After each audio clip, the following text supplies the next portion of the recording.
continually move to serve in the spirit of Christ. Thank you for your blessings and for the opportunity to serve one another. We ask this in your name today. We say amen. Well, for those of us that can, let us stand as we salute the flag and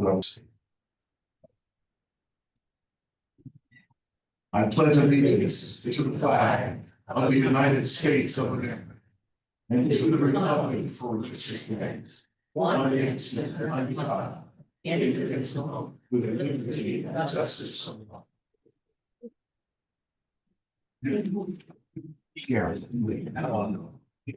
Thank you, Weldon.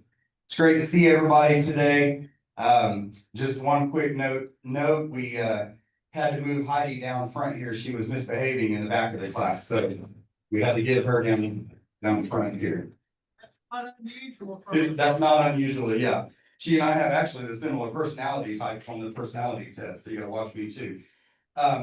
Hey, real quick, just to follow up from Weldon's prayer, I know worldly events happened last night, and it's got people concerned and weighing heavily on many of your hearts. One of the things I just think is calming is if you're a follower of Jesus, you have a different level of peace of mind and comfort in that.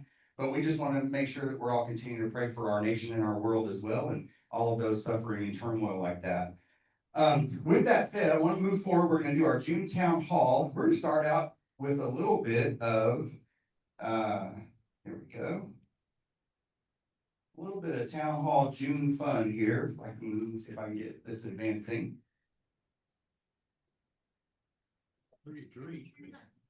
Yeah, I turned it on.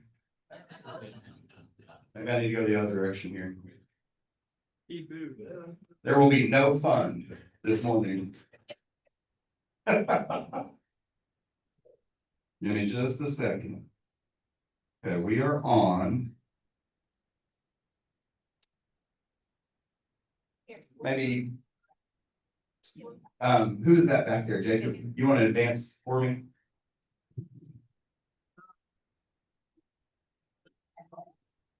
All right, so. Oh, he hadn't turned on the slideshow yet. Oh, I see. Okay. Here we go. There we go. Thank you. Lonnie Pollard, ladies and gentlemen, and Jacob.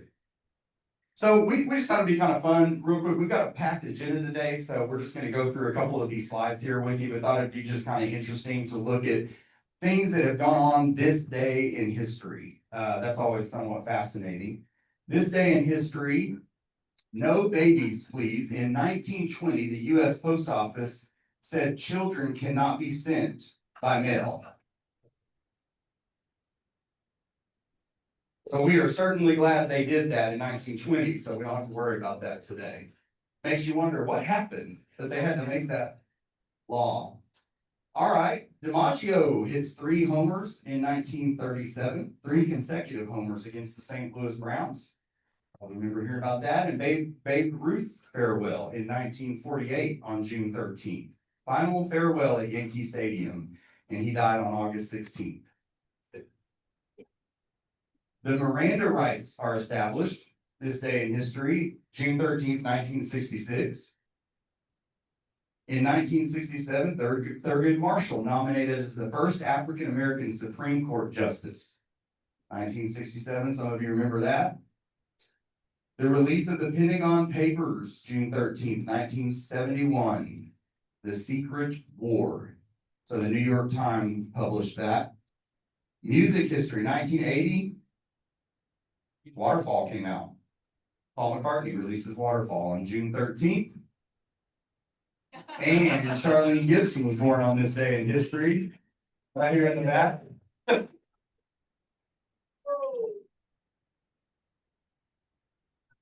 When I was walking up here, I thought, boy, this is a packed room today. And I was like, what's going on? Well, it's Charlene's birthday, so naturally you all came to celebrate her birthday. All right, I am actually losing my voice, so I'm going to take a quick drink of water.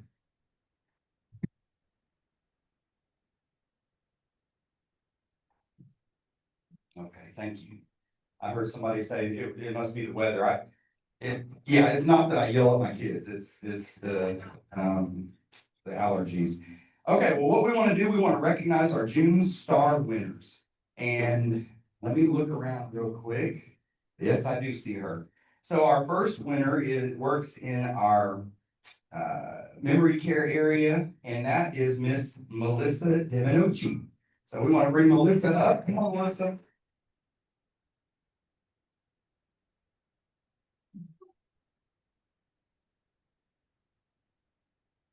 How long have you been here, Melissa? Melissa's been here 9 years. You come up here. And one of the things that is always said about Melissa is how well she knows her residents and what their preferences are. Sometimes they can't communicate those with her, and she just really gets to know them very, very well, takes good care, kind of makes sure the rest of the team is engaged and doing what we need to do there. She also gets to know the families very well, and that was something that was highlighted on your nomination. So she and this other employee that we're going to recognize today were unanimously approved by the STARS committee for selection for June. So here's your certificate. Congratulations. Really appreciate it. Yeah. All right. Our other star for this month is Rosetta Davis. Rosetta, come on up.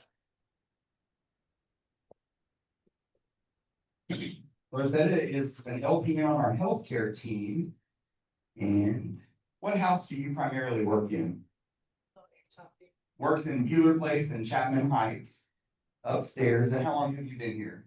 11 years. Going on 11 years. And are you currently on night shift? Yes. Did you work last night? Yes. Oh, man. So she's like, let's get this award so I go home and go to sleep. So thank you very much. Congratulations. Keep up the great work. That's fun. All right. We've got a few service awards we want to give. Our first one here is to William Greenman. And William has celebrating 5 years of service, and he is on our dining team. He's one of our cooks back in the Charter Oak kitchen. Now, William's not here this morning, right? Okay, so we definitely want to recognize him, and I've got his 5-year pin for him when we see him. We've got Michelle Whelan, and I did see Michelle. Yes, come up and be recognized. Michelle may be also a familiar face to you because she is a very recent Star Award winner as well. So Michelle, we want to give you your 5-year, right? Yes, 5-year service pin right there, and congratulate you, and we hope you're here for a long, long Oh, time. you'll be both. Instead of me, she does too.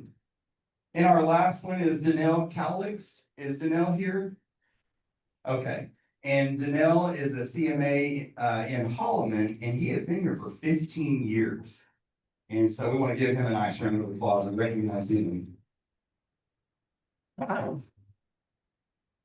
All right, well, what we're gonna do is we will bring Bonnie Pollock up, and she has several things that she wants to go over with you.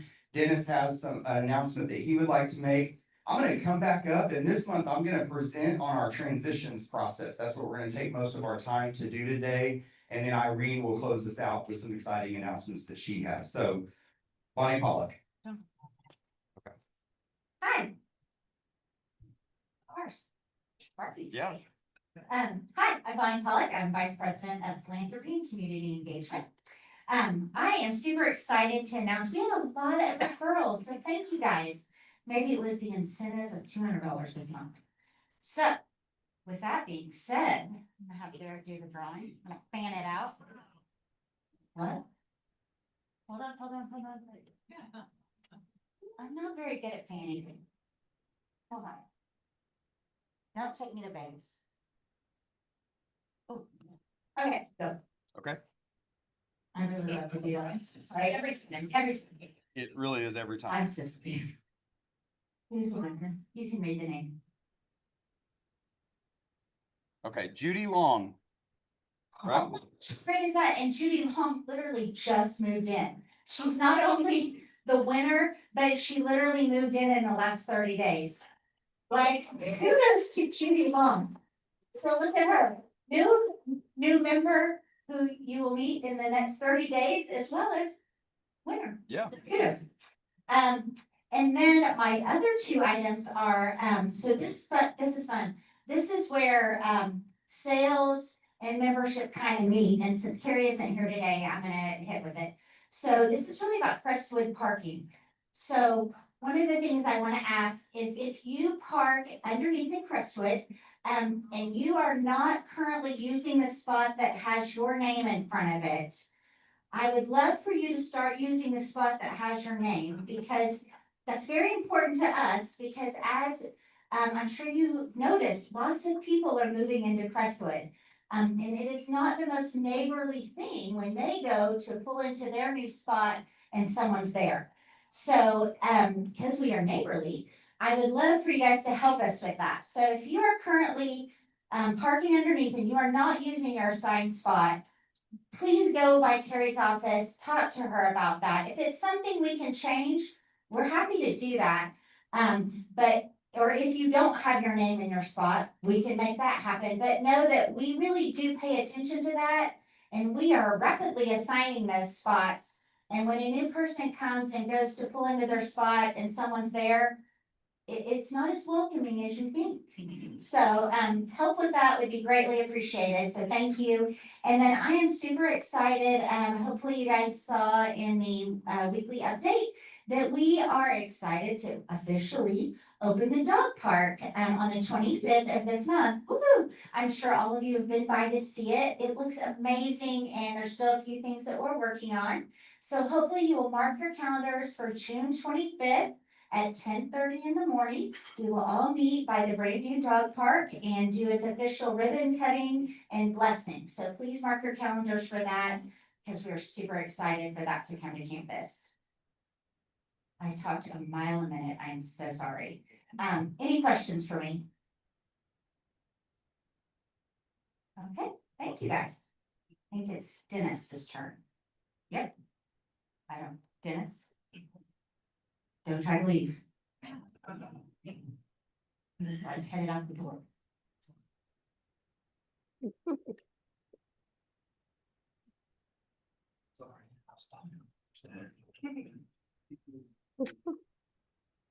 Good morning. Okay, real quick, I just want to go over one of our policy changes. Due to gather with Garrett, the fireside chats, and also member council, everyone has asked us to, in those areas, have asked us to look at our transportation policy and see about updating it cost-wise. So we took a look at that. Carrie and I went over it with Cliff and the transportation team, and we decided to adjust the policy. The policy is going to be the same, but the pricing is going to be different. I believe right now you have one way is $15, two ways round trip is $30.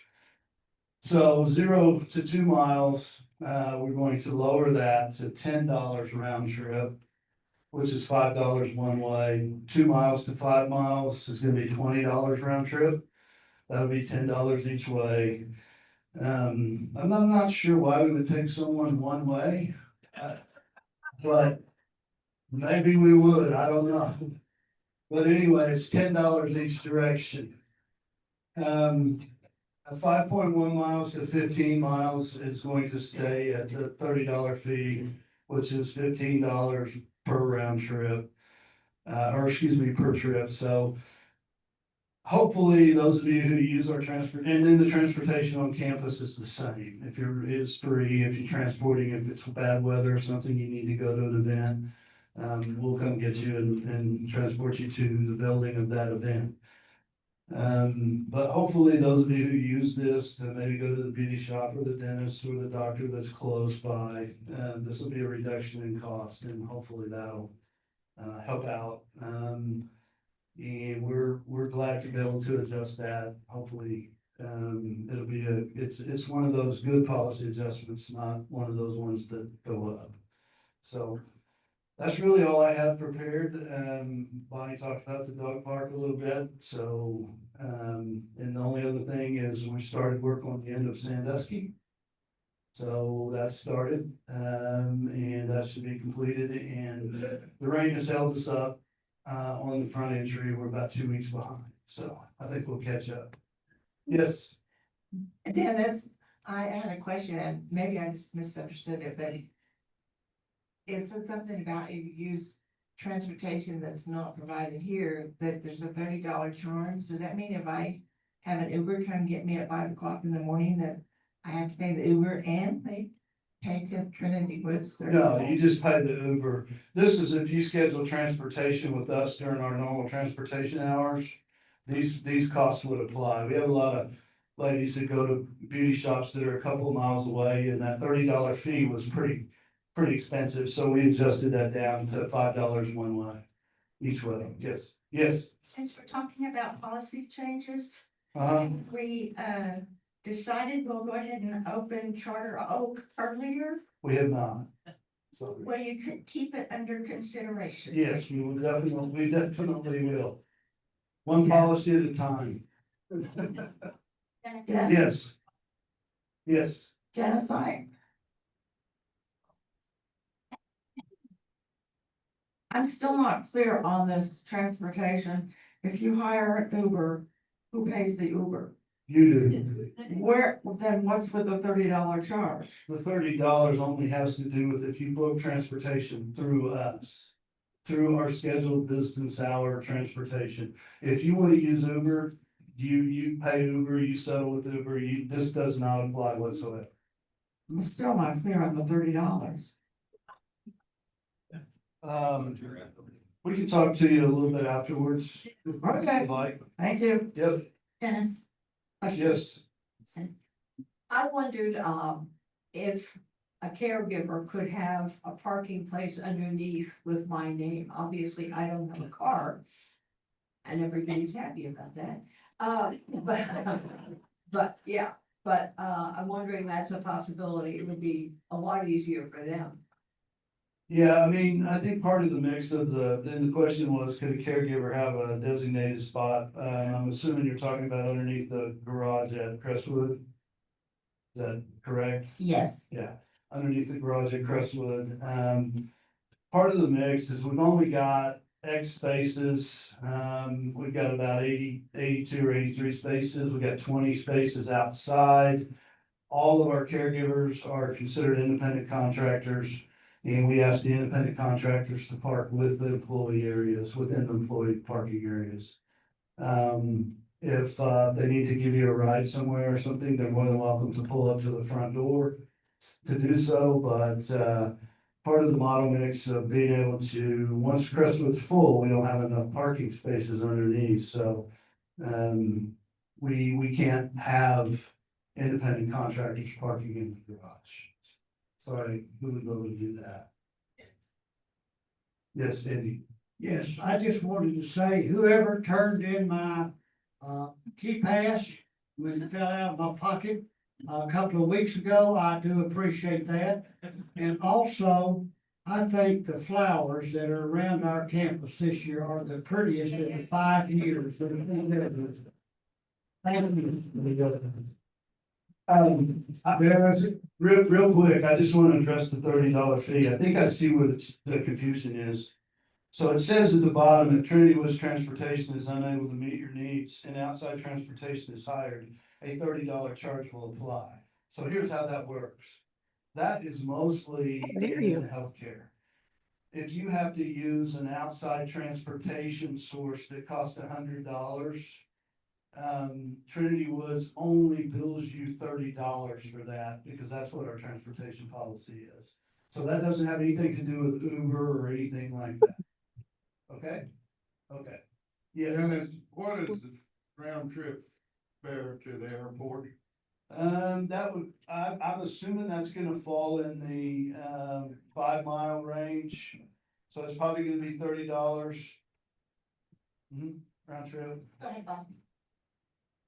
Dennis, just wanted to help you out on the one way. Maybe they are catching a plane. Yeah, but we eventually gotta go back and get them. We hope you eventually are gonna come home. Yeah.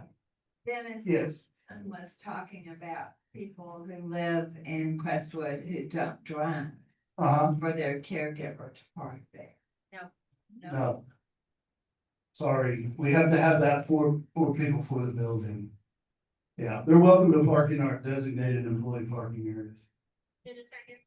Yes. Dennis, regarding the transportation, Uh-huh. you said during business hours, a lot of people that do drive can drive in the daytime, but some of us do not drive at night anymore. Does Trinity Wood provide transportation in the evening when a person doesn't drive at night? Not at this time. Right now, we just have, the policy that we have is during our normal business hours. But I will say this, we are looking into be able to offer off business hours scheduled transportation. Okay, That's the need. yes, I understand. Yes, Can you address the, all the screens that were damaged with the hail? yes. I was told you would address that in this town hall. Okay, there was 585 of them on campus. We have had a person evaluate those. They have given us a price on it. We're still negotiating that. But we should have that wrapped up, probably negotiations wrapped up in the next 10 days or so. And then we'll be around to repair all of those screens. It's not gonna be cheap. It's in the $25,000-$30,000 range. Yes. Insurance should have. No. Our deductibles are higher than that. Yeah. You know how it is. If you have a $30,000 damage, your deductible is 40. You know how that, if you've been in insurance business, then you know. Yes, Is there roof damage? we are still evaluating that. There is some roof damage, yes. But we are still evaluating the roof damage. And there's Why has it gotten so, damage too, so that will be covered. so Deductibles on the side there. off and on? Okay, thank you very much. Ms. Garrett, you next?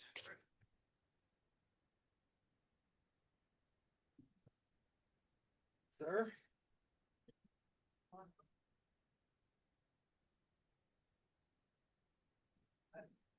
Yeah, let's give him a round of applause. That was great. That's good news he just gave you all.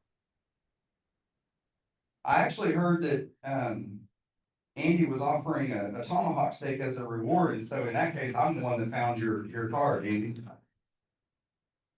Medium rare. All right. Well, I'm gonna go over a topic today that is very important to us and very important, should be very important to you. And that really is our transitions process and kind of how it works. I'm going to describe what that is, maybe for some of the newer folks or some of you who've never heard about it. Before I do that, I'm going to open up with a couple big points because some of you won't care anything about this and you may take a nap and I may lose you. So I'm going to open up with just a couple kind of big thoughts about this process, and then I'll go on into to share with you the information. The first thing, when I'm talking about transitions, I'll define that a little bit. And those that have been here for a while, Steve would get up here about once a year and kind of go over some of this content with you as well. We just think it's important. You go over it when you move in, but you also go over 300 other things when you move in. So we just think it's important to look at this every year or so and just get some reminders out there. One of the things though, when we start working with members and their families or their representatives about, that their needs are changing, that there are safety concerns or there's medical concerns, whatever the case may be, those can kind of be, for some people, tough conversations. And there's a variety of reasons why that can be tough for us and tough for members. But one of the things I want you to know is more often than not, it's actually a pretty smooth process for us. Rarely does it get to the point, I keep hearing comments from members, somebody got a letter, right? Rarely actually does it even get to that point. And so I'm going to kind of talk through that process with you today, kind of how that works. The second piece is that this is one of the most visible and tangible ways that we carry out our promise to walk with you in your life journey through the continuum of care. This transitions process is very critical to our obligation to take care of you or be with you for the rest of your life. And so we take this very seriously. It's very, very important work, and I'm gonna highlight it for you today. A common kind of misconception: a transition, or if you are, if we are sort of watching you or working with you, that doesn't always mean that there's a move that's going to happen, right? In fact, oftentimes there isn't a move. Maybe it's just more interventions in your current home.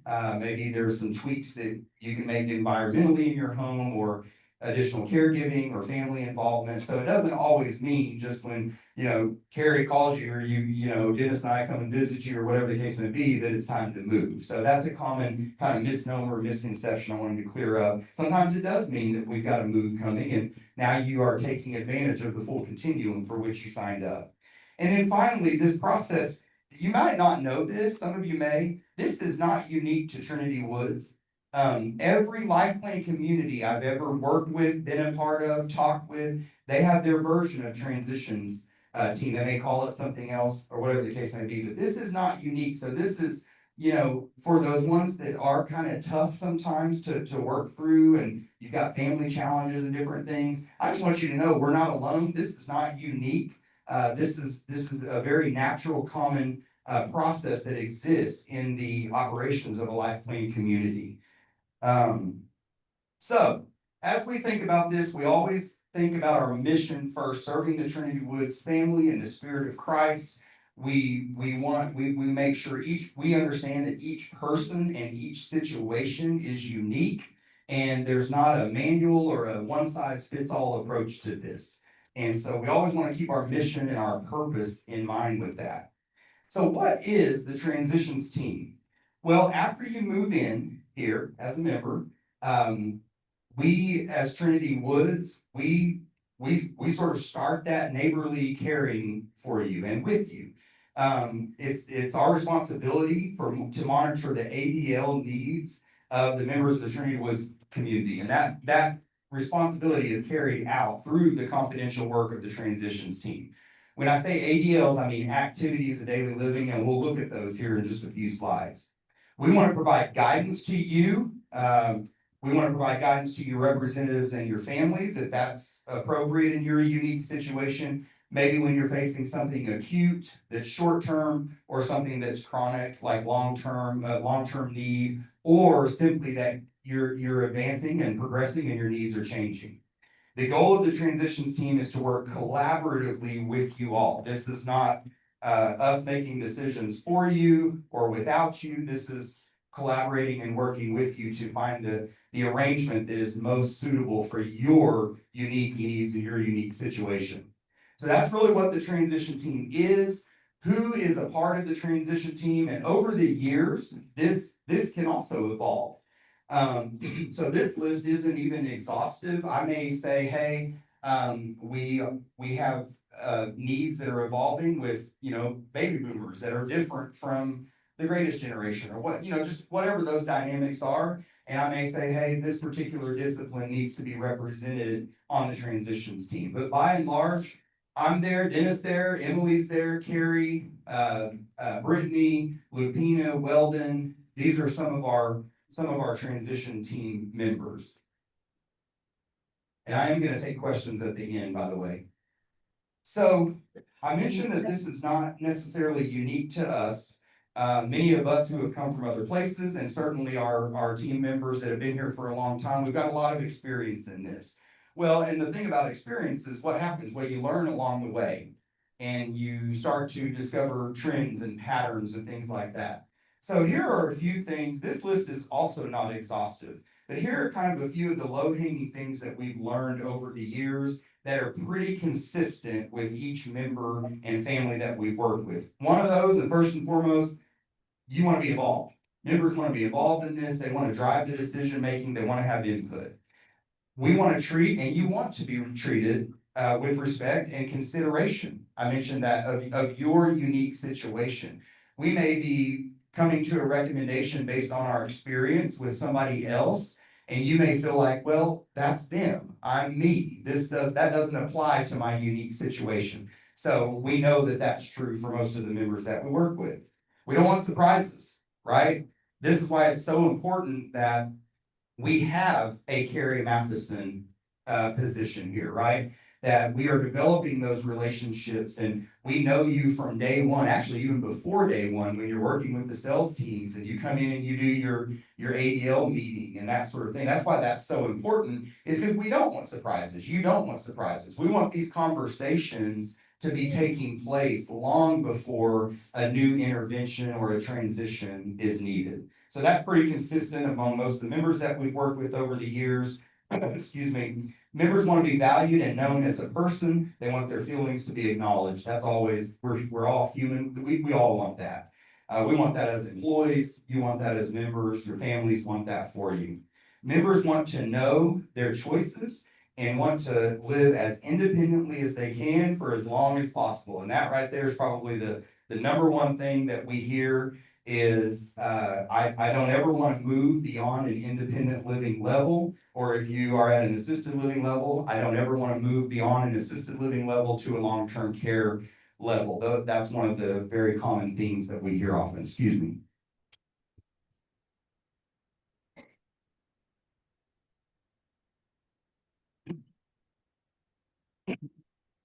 I apologize. So now, this can be, I mentioned earlier, this can be a difficult conversation. So this is the other thing that that we run across from time to time.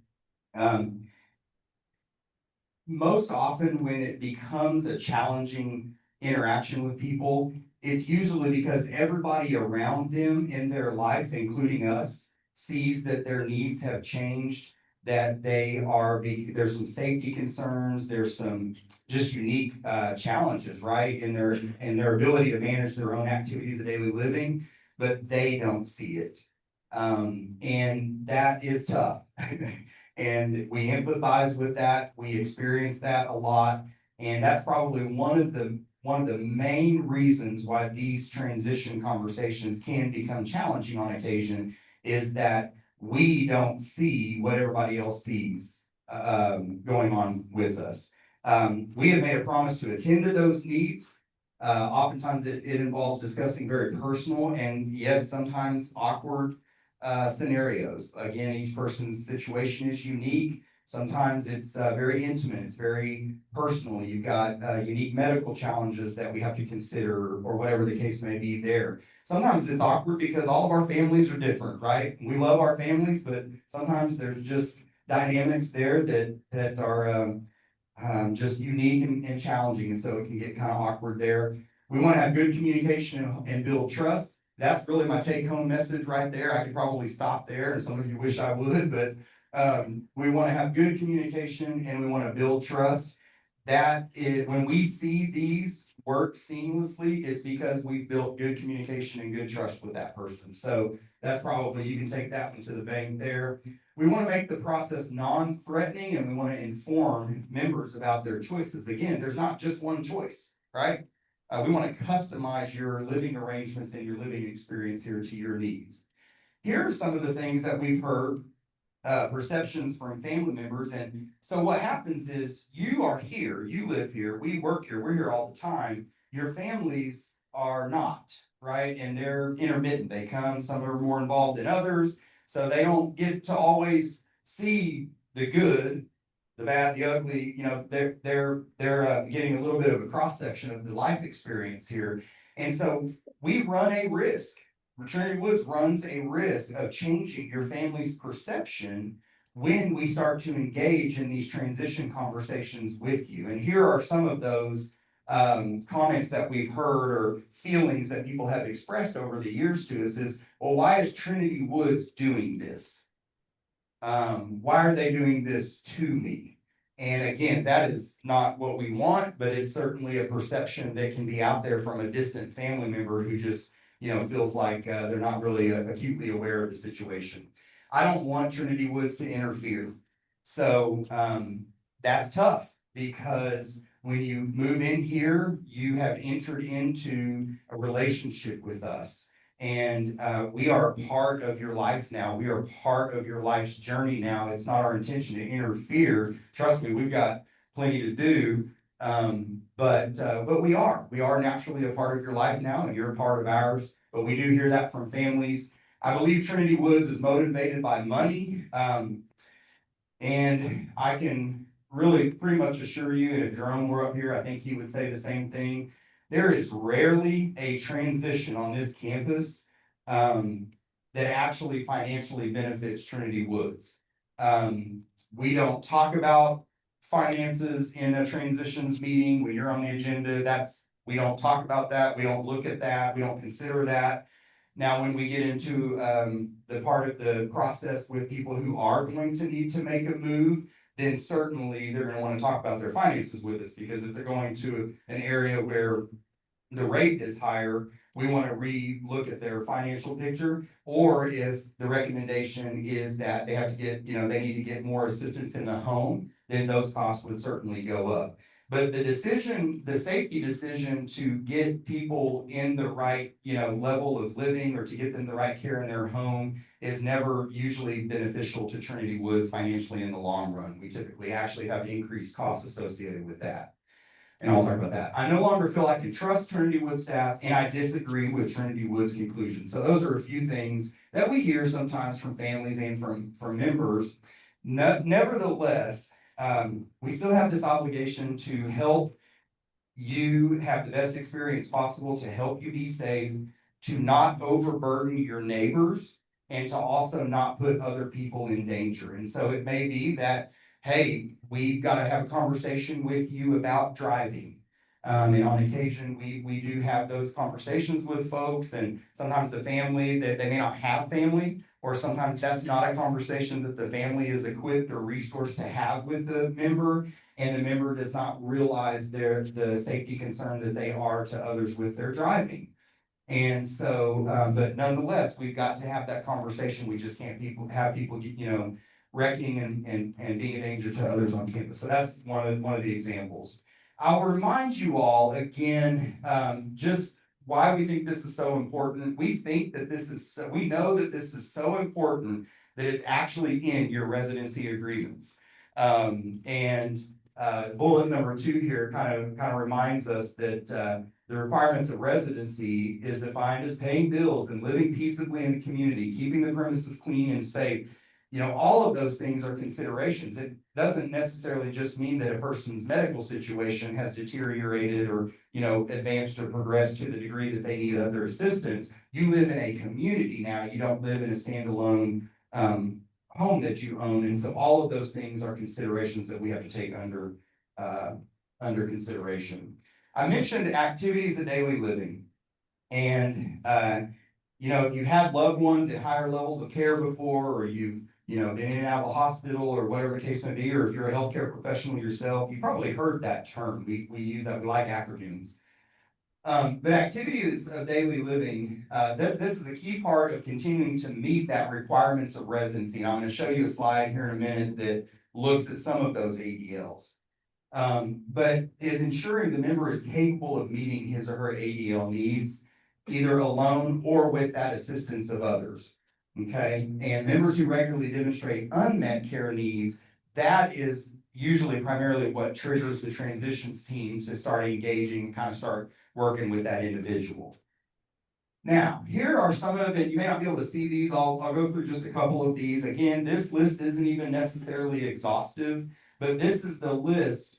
This is one of the primary tools that we use in our ADL evaluations that Lupina and Carrie do with new members and with you periodically. If we see significant changes in condition, or if you're getting ready, you want to move to a higher level of care or things like that, this is what we look like to customize your living arrangement. So personal hygiene and grooming are important. That's not just because we want everybody to look their Sunday best. Hygiene has considerable clinical implications on your health. You can begin to have skin issues and incontinence issues and all kinds of things if we're not properly maintaining our own hygiene. dressing and undressing, can we do that safely? Obtaining and accessing meals, transferring from, sitting to standing, bathroom to bed, those types of things. Walking, taking medications, that's a really big one. Sometimes we are fine physically, we can get around, we're exercising, we're doing our thing, but maybe we've got a little bit of dementia, maybe we've got a little bit of cognitive impairment that's impeding our ability to take our medications as they're prescribed. And so that's a big one, and that can then start to domino effect, right, for the rest of our life.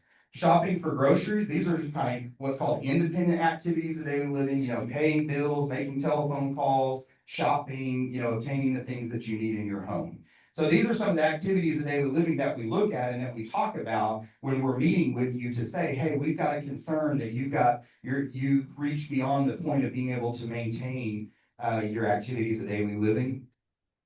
So ADLs and memory loss, let me just say a couple words about this. I'm not going to read these slides for you, but we are proud to be what we kind of dub ourselves a dementia-friendly community. And really, what does that mean? For me, what that means is, and you know this, we have people that have dementia, an actual diagnosis of dementia, some form of dementia, in every part of our community. And the great thing about living in the day and age that we live in is we can do that. We can do that independently. We've got environmental things and medicinal things and community living and neighborly living that can help people live successfully with dementia. And so we are a dementia-friendly community. If you have a diagnosis of dementia, that doesn't mean you can't live in independent living. And I don't know that 20, 30 years ago we could have said that as confidently. So we are a dementia-friendly community. We're committed to supporting people living with various stages of cognitive impairment throughout the rest of their life. And that's kind of the take-home message that I want you to know about when we can make this consideration. We're not just, oh, they have dementia, let's get them moved. I can assure you, I'm at the table that those are not how the conversations go. I've seen people live very successfully for the rest of their life in independent living with dementia, and many of you have seen that as well. Okay, let me say a couple words about the process. We'll start to land this plane a little bit. When we become aware, when the transitions teams become aware of a concern, that person or that situation is added to our watch list, if you will. We meet every week. We meet once a week, every week. And then throughout the week after that meeting and early the next week, we're just following up with people. We're meeting with people. We're working on action items. We're answering questions. We're making recommendations. That's kind of the work of the transitions team. So how do we get aware? How do we become aware? Well, it takes a community. And so we ask you all, and many of you do very well with this, to let us know if you're seeing something peculiar. The difference between you and us is that we go home and we're not here 100% of the time, and you are. And so you have more opportunity to see things that we may not see, that we may miss. But we also have our wonderful employees who are in your homes with housekeeping, who are serving you in the dining rooms, who are watching you at wellness events and fitness centers and things like that, and can alert us to, hey, can you check in with that person? I'm worried about them, okay? So that's how we kind of become aware. It takes a village. We've monitored, the agenda is monitored by the transitions team as part of our weekly meeting. And in the case of an acute health issue, so this is you had surgery, you went out to the ER, you had maybe a mild cardiac episode and you had to go be evaluated, you came back. Transition team guidance is provided until that member has recovered and the member is taken off the agenda. So we do more than just make recommendations for actual transitions. We, in the case of chronic issues, so different from an acute issue, we evaluate the member's needs and make recommendations if and when those unmet needs become apparent. Input into the process is sought from everybody in your life. You've told us, most of you have told us who your representatives are. Some of you have powers of attorney, some of you have guardians, some of you have conservators. So we want to involve the people in those decisions that you want to be involved. A recommendation will be made. by the transition team, identifying the services and support necessary for you to continue to meet the requirements of residency. Here's a quick take home on 4. If you are in the if you go to the hospital, we have a really great communication process that happens here between our wellness nurse, Lupina, and I'm gonna talk about her in just a second, and our health center.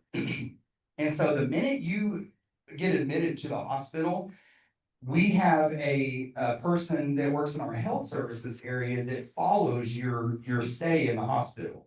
And that way, if and when the doctor, you're in the hospital or your spouse is in the hospital, comes and says, hey, we're looking at a discharge date of so-and-so, and you're gonna need some therapy, you can come here and we have followed you through that stay. So we may have been preparing a room for you. We may have been, looking at that. So we're even doing things, the transition team even does things preemptively. And then you may not need that at all and you may come home and Lupina gets to follow up with you.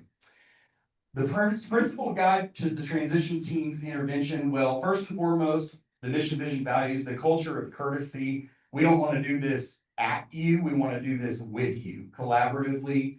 The golden rule, how would you want to be treated if you were in the same situation? We have a high level of empathy for the unique situations that people go through. We want to recognize what we talked about earlier, that people want to live as independently and economically as possible.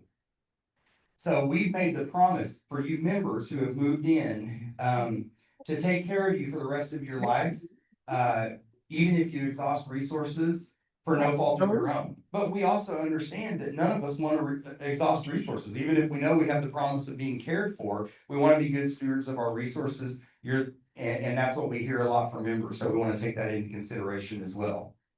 When do unmet needs prompt concern for the team? We've talked a little bit about this, but really here are some of the signs. So unless you came to us and say, hey, Joe Bob, I have a concern about Joe Bob, follow up on Joe Bob. Sometimes it doesn't happen like that. That's the best case scenario. Sometimes there are other signs that might clue us into, to engaging. Maybe it's the frequency of urgent response calls.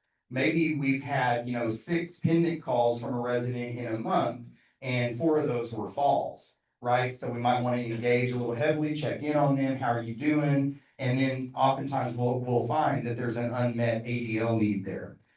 Frequency of issues, lack of involvement from families and caregivers sometimes can clue us in. There's not as many people watching that person. Personal safety, maybe we start to have frequent issues with cooking, with ovens, with microwaves, and certainly those can put other people in danger as well. So, and going back to this, one of the other things that we see is frequency of involvement from your neighbors. We have such great people here that want to help and want to be involved, and sometimes that can overburden your neighbor. And many of you have been that overburdened neighbor. And you don't want to say anything. You're trying to help that person. You love that person, but it's impacting your quality of life. It's impacting your experience and your well-being as well. So that's also something that we consider. So I do want to briefly touch on Lupina's role a little bit, because I think that sometimes that can get, we're so blessed to have her, and she's been so impactful on many of your lives. And I think that she's standing in the back there.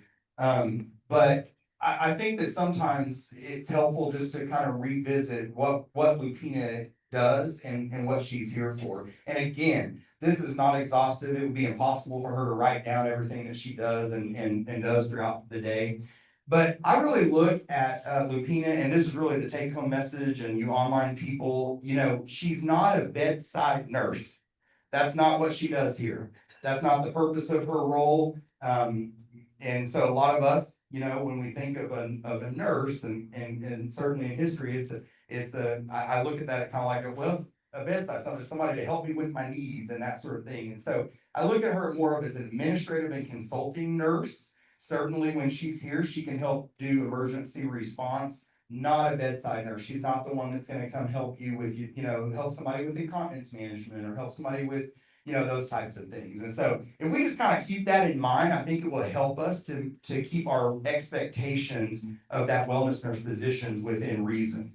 Education, she does a lot of that. Some of you were at 9 o'clock, we're in one of the sessions that she put on. Office consultation, easy, kind of quick, easy stuff like vital checks. I know she does those things on occasion. We talked about emergency response. And she definitely helps out with that when she's available. Recommendations for third-party medical professionals, that's one of the greatest values that I've seen Lupina be able to resource people with. She's in contact with those people. She knows the good ones. And she can help you coordinate all of that. And documentation, she is really the spearheader and leader and heavily involved with Carrie when we are doing the ADL evaluations.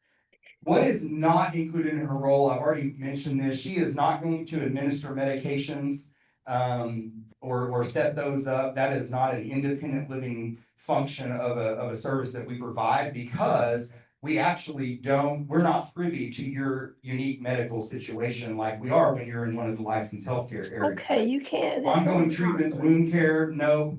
Non-urgent in-home consultations, in-home support with ADL issues or needs, and after hours emergency response. So those are a few things that she's not involved in. And finally, because I do want to take some questions. How are we doing on time? We got about 10 minutes left, 5. We want Irene to have a few minutes or a couple of seconds here with you, but here are some of the frequently asked questions. So if you're thinking, hey, I have a question I want to ask, let me see if I can answer that before you even need to ask it. How long can I continue to stay in my home?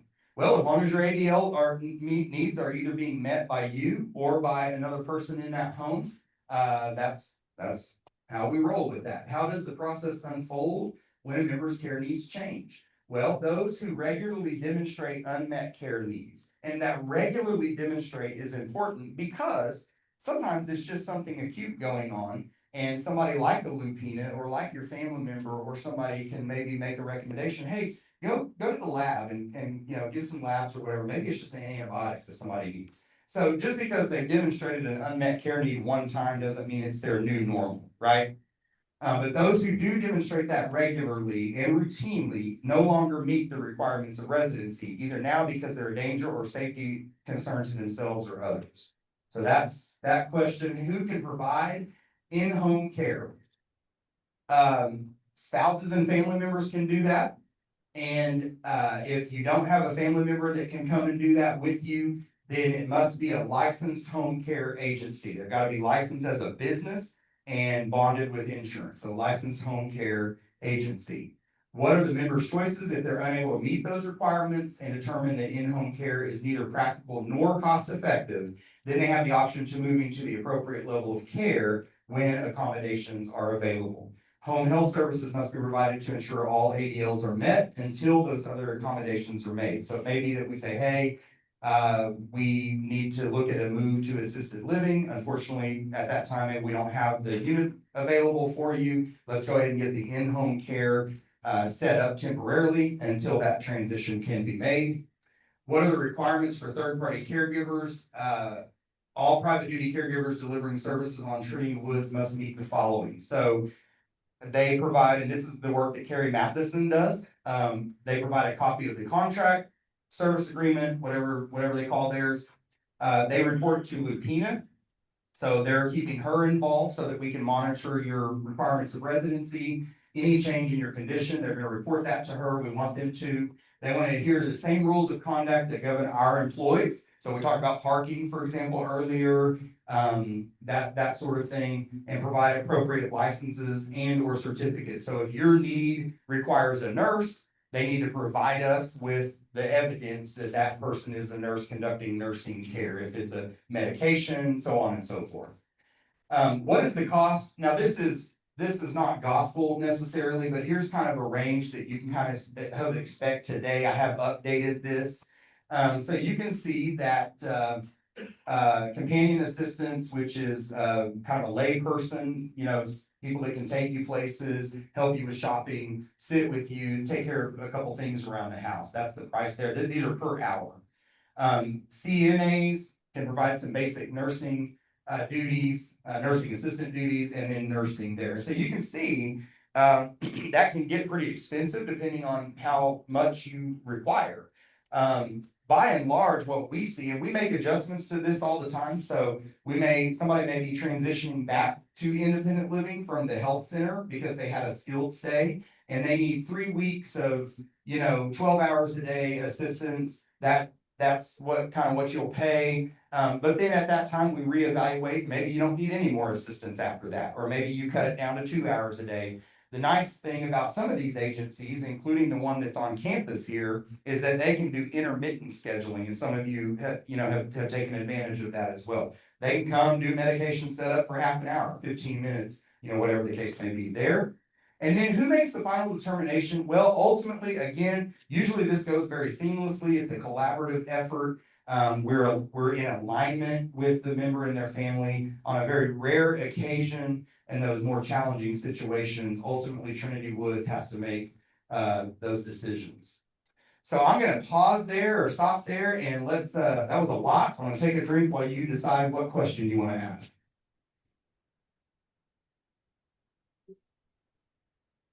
Did I see a hand over here? This is like the auction. If you scratch your ear, I'm gonna call on. No questions? Okay, yes, here we go.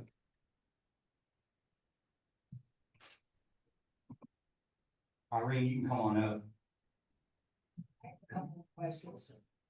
Well, one is not about that, but one is, is recycling mandatory?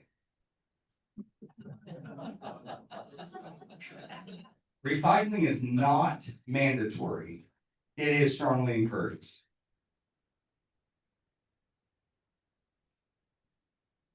My children live out of state, but I do have caregivers and I can afford to have caregivers. I have them 8 to 6, and when I had my broken wrist, I had 12-hour caregivers. Is that acceptable? Yes, that is acceptable. And Carrie and Lupina will work with you guys throughout those circumstances too, to make sure that those arrangements are still appropriate as your needs change. But yeah, Allison, that's great. Thank you for that. Okay. Correct me if my assumption is wrong. I am assuming that when I came to Trinity Woods OMM and signed my contract, and they looked at my financial situation, they are assuming, even though there is no long-term care insurance that I have, that I will still have access to other levels of care, even if I run out of money. Yes, your assumption is correct. When we do a financial evaluation to determine your eligibility to move here, it is projected. There are future value projections that consider actually both assisted living and long-term care needs. Yep, good question. If we need extra help, will you help us find someone that qualifies? We actually do that all the time. You bet. Okay, one more, Rich. So I know there was a part in one of your slides there that said that if there was no room available and you needed help going to another place, that you would have somebody come in to help that person until a room was available. So what happens if you really need to go to another room and there is still nothing available?